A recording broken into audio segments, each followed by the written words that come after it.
El Ministerio Internacional Reinando en Plenitud presenta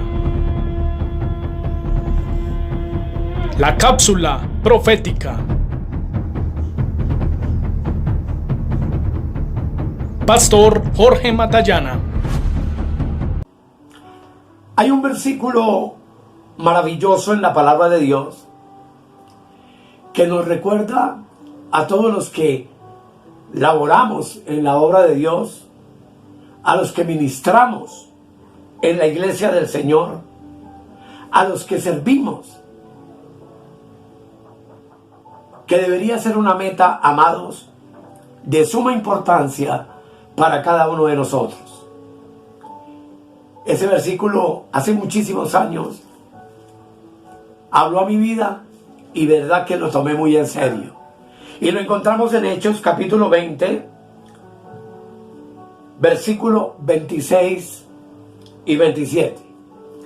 Dice la palabra de Dios: por tanto yo os protesto en el día de hoy que estoy limpio de la sangre de todos, porque no he rehusado anunciaros todo el consejo de Dios.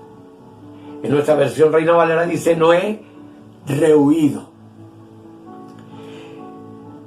Y esta fue la despedida del apóstol Pablo de los hermanos en Mileto.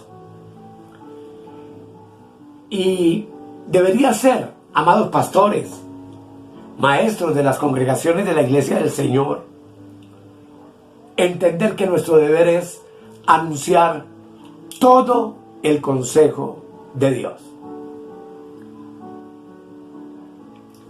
Así que todos son bienvenidos al tema de hoy que he llamado el arrebatamiento, parte 1.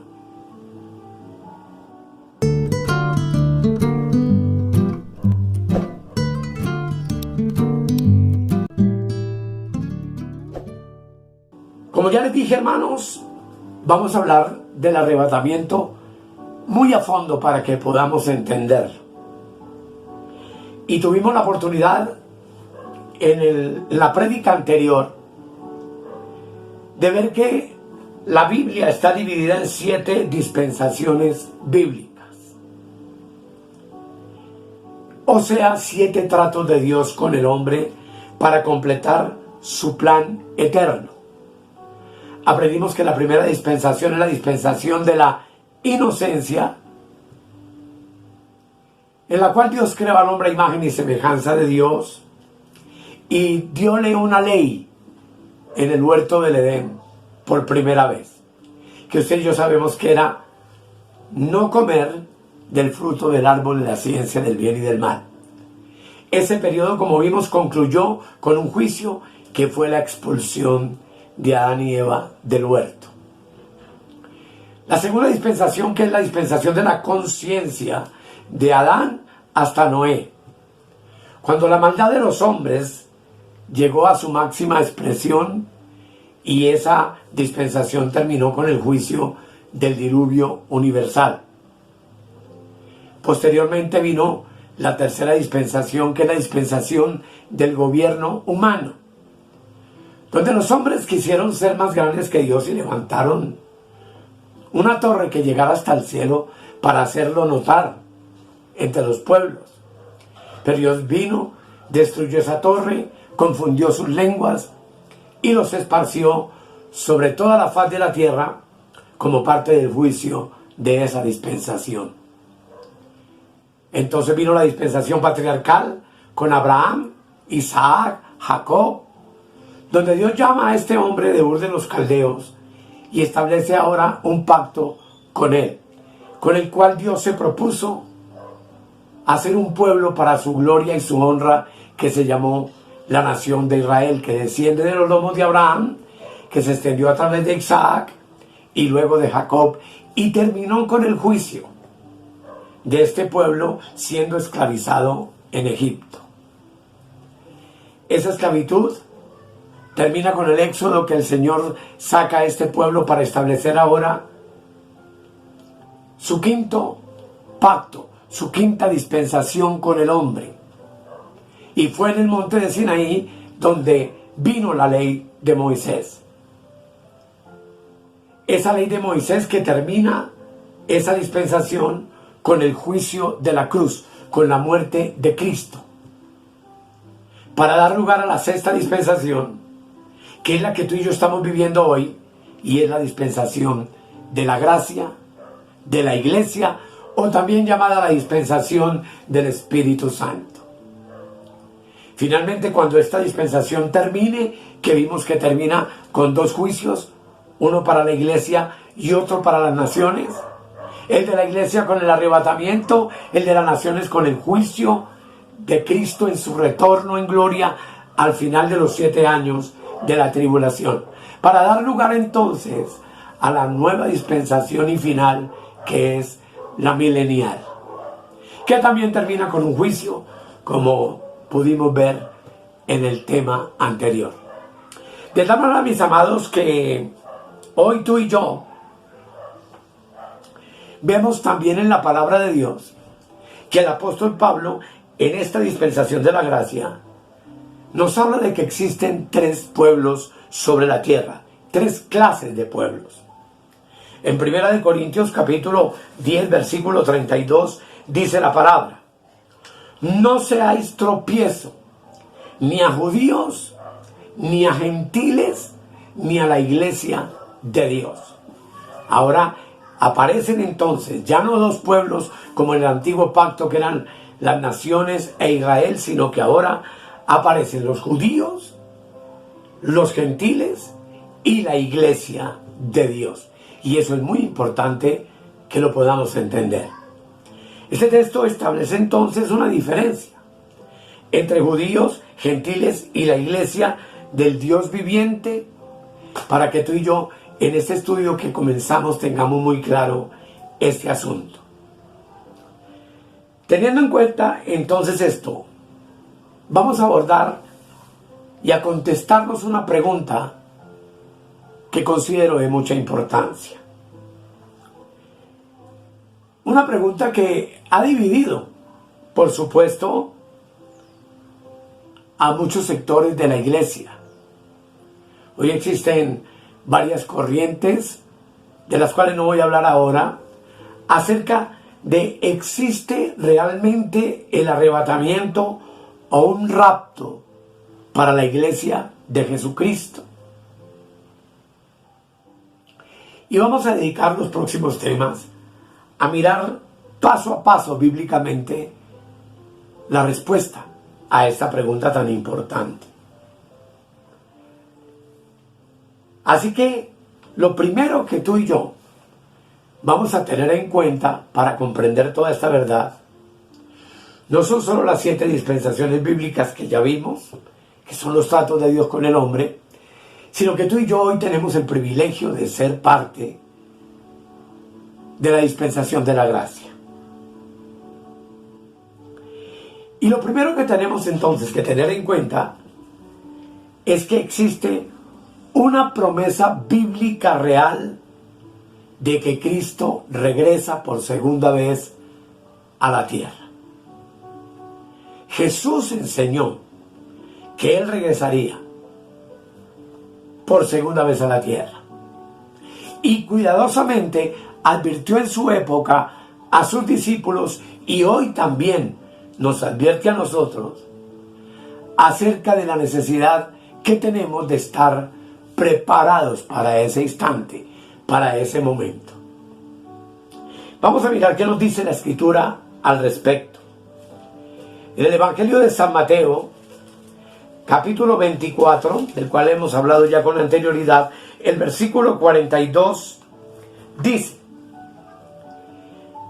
velad pues, porque no sabéis a qué hora ha de venir vuestro Señor. Verso 43. Pero sabed esto, que si el padre de familia supiese a qué hora el ladrón habría de venir, velaría y no dejaría minar su casa.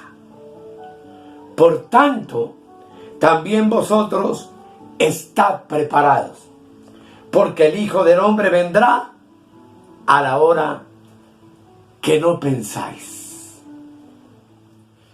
Por supuesto, estos textos, amados, nos hablan de la venida del Señor de una manera inesperada para muchos, de una manera secreta, de una manera en la cual tú y yo lo único que podemos hacer es estar preparados a cada instante, velando, dice, es decir, estando atentos y despiertos, porque en cualquier momento su venida se produce.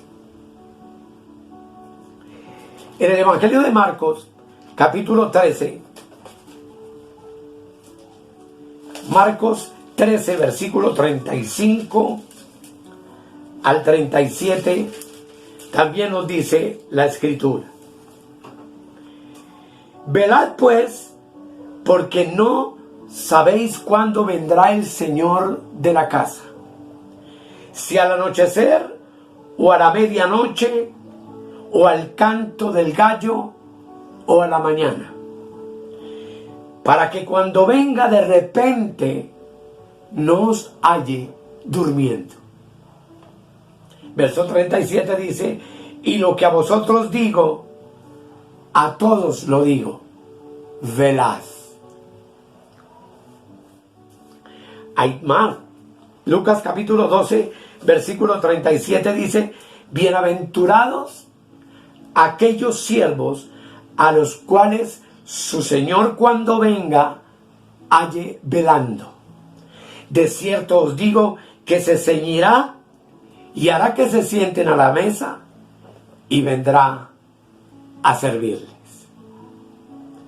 Así que, amados, con lo que hemos leído estamos seguros de que el Señor viene por segunda vez a la tierra y que en ese tiempo los discípulos entendieron que la era final de esta época de la gracia terminará con su segunda venida. En Mateo 24:3 recordamos todos que los discípulos vienen al Señor y hacen una pregunta. Verso 3: y estando él sentado en el monte de los olivos, los discípulos se le acercaron aparte diciendo: dinos cuándo serán estas cosas, es decir, el tiempo del fin, y qué señal habrá de tu venida y del fin del siglo. Y la garantía, amados, de su venida fue y es una de las verdades que consoló a sus seguidores antes de que Cristo muriera en la cruz. En Juan capítulo 14, versículo 1 al 3, dice la palabra de Dios: no se turbe vuestro corazón. Creéis en Dios, creed también en mí. En la casa de mi Padre muchas moradas hay. Si así no fuera, yo os lo hubiera dicho. Voy pues a preparar lugar para vosotros. Y note muy bien el versículo 3 que dice: y si me fuere y os prepararé lugar, vendré otra vez y os tomaré a mí mismo, para que donde yo estoy, vosotros también estéis. Además de todo esto, amados, en el momento de la ascensión de Cristo, en el libro de los Hechos, encontramos algo maravilloso. Y es que dos ángeles vinieron al grupo de los discípulos que estaban allí reunidos para repetirles una vez más la promesa de que el Señor regresaría. Hechos 1:11 dice: los cuales también les dijeron: varones Galileos, ¿por qué estáis mirando al cielo? Este mismo Jesús que ha sido tomado a vosotros al cielo, así vendrá como le habéis visto ir al cielo. Lo cual significa claramente, amados, que la segunda venida de Cristo es literal, es física y va a ser visible. Obviamente, también en las epístolas del Nuevo Testamento se hace referencia a su segunda venida. A través de diferentes pasajes en la Escritura que tratan de este tema y que nos dan la idea, amados, que es muy importante entenderlo, de su inminencia. Es decir, en cualquier momento Él viene por su iglesia y viene por segunda vez a la tierra. Entonces, todas las enseñanzas acerca del Señor Jesucristo enfatizan que su venida acontecerá repentinamente y sin previo aviso. De ahí la necesidad de estar vigilantes. Y que los creyentes entonces también debemos de estar conscientes que debemos estar preparados para ese evento continuamente. Como lo dije en un tema anterior, 24 horas al día, 7 días a la semana, 30 días al mes, 365 días al año. Pendientes porque el Señor puede venir hoy mismo. Filipenses capítulo 4. Vamos a mirar algunos textos entonces. Filipenses capítulo 4, versículo 5. Dice la palabra de Dios: vuestra gentileza sea conocida delante de todos los hombres. Y dice la pluma del apóstol: el Señor está cerca. En la epístola a los Hebreos, capítulo 10, versículo 37, dice la hermosa palabra de Dios: porque aún un poquito, y el que ha de venir vendrá, y no tardará.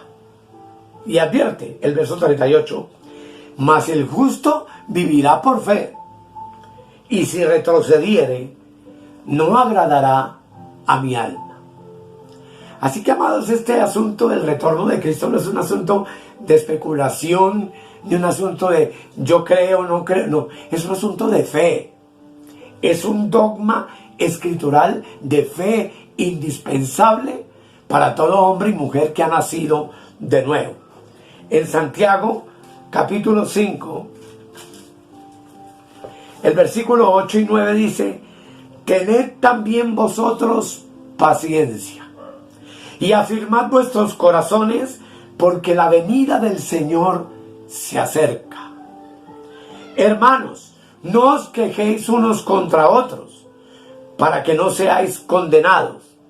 He aquí el juez está delante de la puerta. Y Apocalipsis 22:10, al final de la escritura, también dice: y me dijo, dice Juan, no selles las palabras de la profecía de este libro, porque el tiempo está cerca.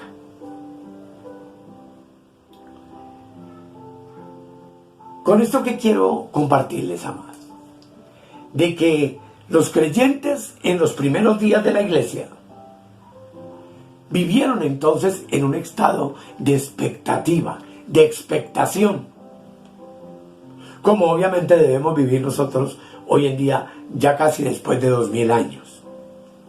En Primera de Corintios, el capítulo 1, el versículo 7, dice la palabra: de tal manera que nada os falta en ningún don, esperando la manifestación de nuestro Señor Jesucristo. Y esto fue escrito a los corintios en la época del apóstol Pablo. En Primera de Tesalonicenses 1, del 9 al 10, dice la palabra de Dios lo siguiente: porque ellos mismos cuentan de nosotros la manera en que nos recibisteis y cómo os convertisteis de los ídolos a Dios, para servir al Dios vivo y verdadero, Verso 10. Y esperar de los cielos a su Hijo, el cual resucitó de los muertos, a Jesús, quien nos libra de la ira venidera. Aún el apóstol Pablo también usa en una de sus expresiones la forma de nosotros, en 1 Corintios 15:51. Todo esto es muy importante que lo tengamos claro. Dice: he aquí os digo un misterio. No todos dormiremos, pero todos seremos transformados. Y Pablo hace inclusión de su persona en este texto. Lo mismo que en 1 Tesalonicenses 4:17. 1 Tesalonicenses 4:17. Donde la palabra de Dios dice y nos muestra que Pablo mismo tenía la esperanza de estar vivo para el momento del regreso de nuestro Señor Jesucristo. Dice el verso 17: luego nosotros, los que vivimos, los que hayamos quedado, seremos arrebatados juntamente con ellos en las nubes para recibir al Señor en el aire, y así estaremos siempre con el Señor. Como hemos visto en estos pasajes, amada iglesia, tú y yo entonces, hoy, al final del año 2000, al final de la dispensación de la gracia, debemos tener esta gloriosa esperanza. Los teólogos lo llaman la bienaventuranza, la esperanza bienaventurada de la iglesia. Y esa esperanza bienaventurada se define como el rapto o el arrebatamiento de la iglesia del Señor. Porque Él no solamente viene en juicio sobre las naciones de la tierra, sino que también viene para arrebatar primero su iglesia, llevarla en el periodo de los 7 años de la tribulación en el cielo al tribunal de Cristo, efectuar las obras del Cordero como estaremos mirando, y regresar con su amada esposa para reinar con Él por 1000 años sobre la tierra. Así que entonces, amado, vamos a estar mirando varios aspectos de lo que tú y yo debemos de hacer y de creer. Pues todo esto es por la fe en Cristo. Y lo primero que tenemos que entender es que, como ya vimos al comienzo, existen 3 clases de pueblos sobre la tierra, que son Israel, los gentiles y la iglesia del Señor Jesucristo. Y vale la pena comenzar esta disertación haciéndonos una pregunta: ¿qué es la iglesia? ¿Y qué está haciendo Dios en el mundo hoy? Y podemos responder de la siguiente manera.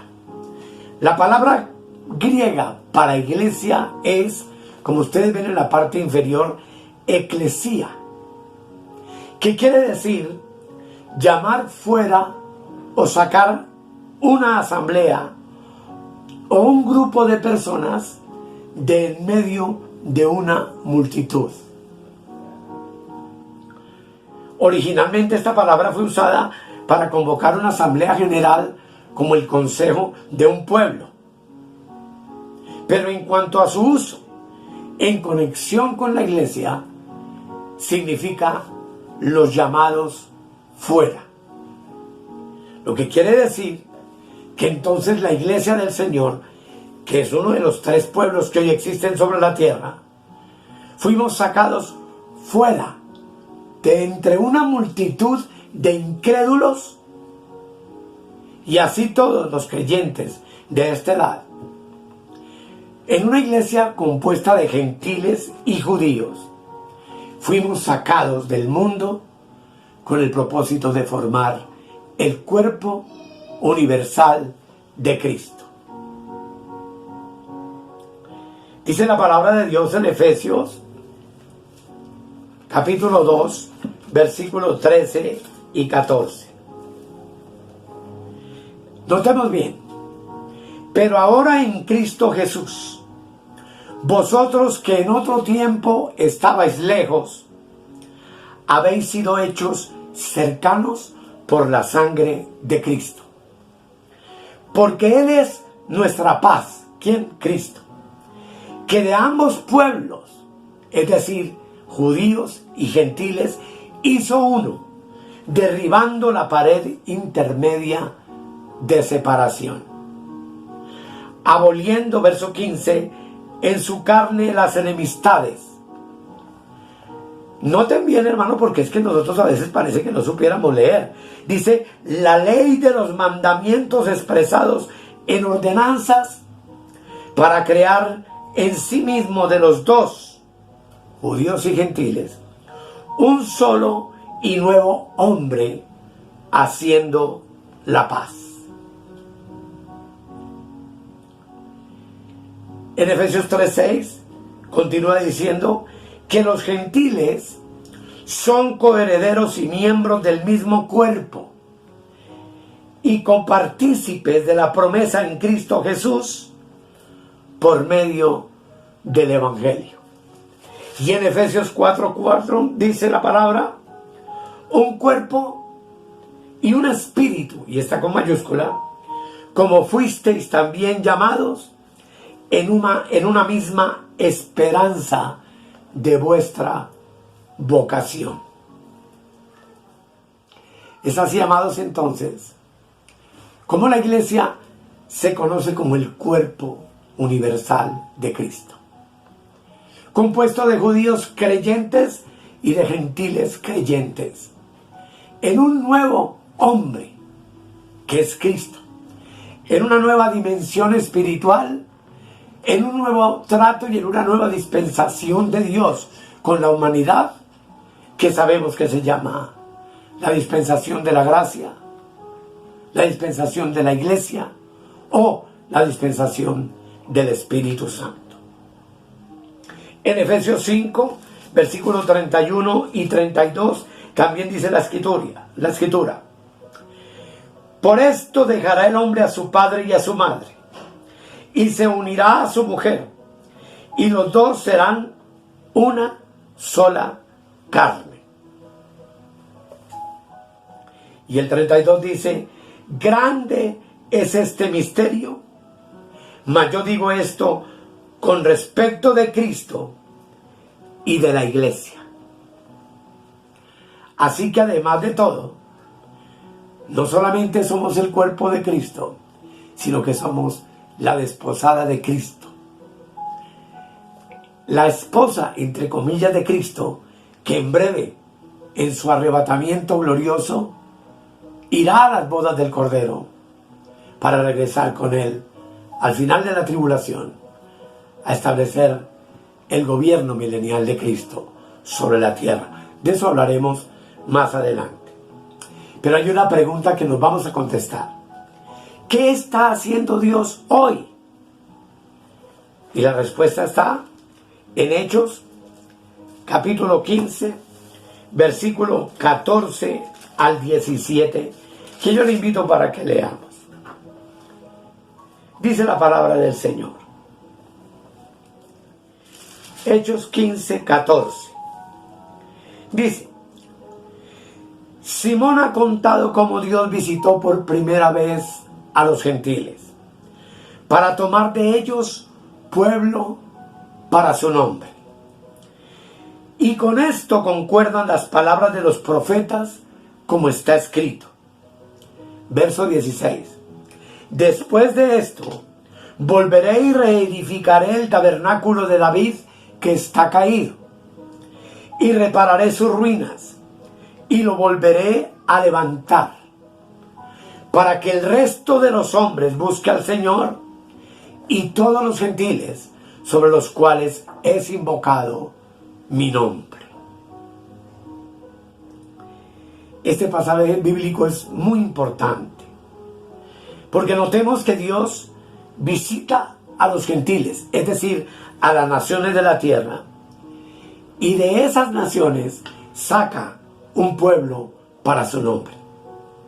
Esta es la iglesia, el cuerpo y la novia de Cristo, futura esposa del Cordero. Pero cuando este evento se complete, cuando la última alma haya sido añadida a ese cuerpo universal de Cristo y sea salva, ¿qué es lo que va a pasar? Dice la palabra de Dios cosas muy importantes. Leímos, después de esto, dice, volverá y edificará de nuevo el tabernáculo de David, que tú y yo sabemos que es algo que está íntimamente entonces relacionado con el pueblo de Israel. Cristo vuelve para establecer de nuevo el orden con Israel, para tratar de nuevo con Israel, que hoy, en este momento, no está tratando con ese pueblo. Ese pueblo fue endurecido en parte, y obviamente hay muchos llamados por Dios de la nación de Israel que han creído en Cristo. Pero Él dice que pondrá en orden su trono como la rama de la justicia de David. Según, y te invito a que leas Jeremías 23 del versículo 3 al 6. Todo esto sucederá después de que haya sido completada la iglesia. En el próximo tema, amados, los invito para que veamos lo que la segunda venida de Cristo significa. Y veremos lo que significa para nosotros la iglesia y lo que significa para la nación de Israel. Y por supuesto lo que debería significar para las naciones gentiles de la tierra que no han entregado su vida a Cristo jamás. Y veremos que para la iglesia es una cosa, para Israel es otra, y para los gentiles obviamente es otra. Con la ayuda del Señor así lo haremos, si Dios en verdad lo permite. Vamos a orar. Querido Dios, te damos gracias en el todopoderoso nombre de Jesús. Gracias por habernos permitido tener esta pequeña charla al respecto. Yo sé que no es fácil de explicar, que hay muchas cosas que necesitamos entender. Pero te damos gracias a ti, Espíritu Santo, porque tú quieres revelarnos una verdad y hacerlo de manera clara, de manera escritural, apoyados completamente en la palabra, no en deducciones o pensamientos o doctrinas de hombres o de denominaciones, sino en lo que la palabra de Dios dice, y tu Espíritu Santo se encarga de revelarnos y enseñarnos. Gracias, Dios, en el nombre de Jesucristo. Amén. Hermanos, esta es la primera parte del arrebatamiento de la iglesia. Continuaremos con la ayuda del Señor, si Dios en verdad lo permite, en nuestro próximo tema. Muchas bendiciones para todos. Suscríbete al canal, dale like al mensaje si ha traído bendición a tu vida, porque de ese like que tú das, YouTube se ocupa de hacer que el video sea visto por muchas otras personas. Y activa la campanita para que cada día estés pendiente de lo que estamos subiendo, para la gloria de nuestro Dios. Muchas bendiciones para todos y muchas gracias por haberme escuchado. He aquí yo vengo pronto, y mi galardón conmigo, para recompensar a cada uno según sea su obra. Si necesitas oración o tienes alguna inquietud, contáctenos al 314-585-2864. Suscríbete en nuestro canal de YouTube o escríbenos al correo electrónico reinandoenplenitud@gmail.com. Bendiciones para todos.